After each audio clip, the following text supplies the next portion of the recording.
So to give a good idea of what land can do, this is out in the open water where the winds are whipping across the lake, and then I'm scrolling over to this flagpole, which is where the wind is blocked by this clump of trees in the house and all that land over there. So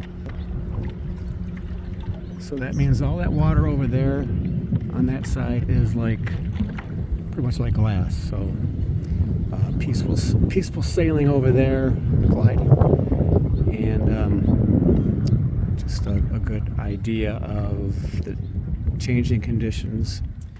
Okay, so what we're looking at here is a map of Stony Creek Lake in Stony Creek Metro Park in Shelby Township, Rochester.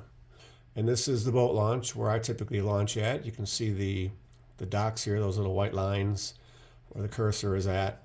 And this is a map showing the wind speeds and direction. These are the lines coming across the lake from the west.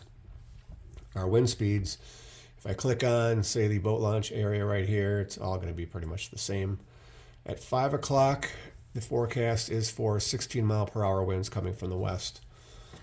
So that's a little bit stiff for heading directly into on a paddleboard.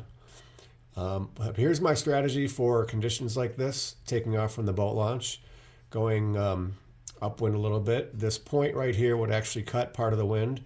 If you needed to, you will know the exact conditions once you're out on the water and then read them more specifically at that point. But this point here may be cutting the wind. The land does that. So you'd be close to shore, come around the point, cut across the wind, which is much easier than going into it.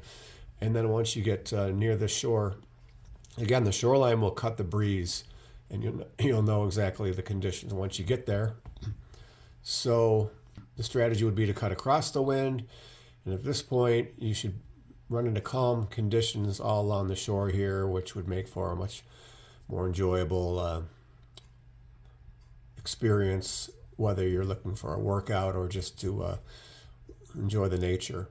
And you'd keep on going until you wanted to, depending on your timeline and what you really wanted or the conditions. If the shore continues to cut the wind along here, just enjoy your outing until you're ready to come back. And guess what? It's a free ride back in the wind using this strategy. So that's just a strategy to use to get more enjoyment out of your outing. If we click on down here, 8 p.m. to see what changes, you would have a slight directional change of the wind and a slight decrease down to 14 miles per hour.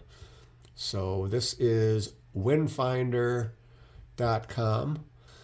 All right, so I hope that gave you some ideas and maybe something you can try. The strategy worked over and over for me in different lakes. I've used it up in Torch Lake really successfully and over again in different lakes, like I said. So give it a try. Always be safe. Use safety gear, and always obviously be safe during the water. So enjoy your paddleboarding excursions.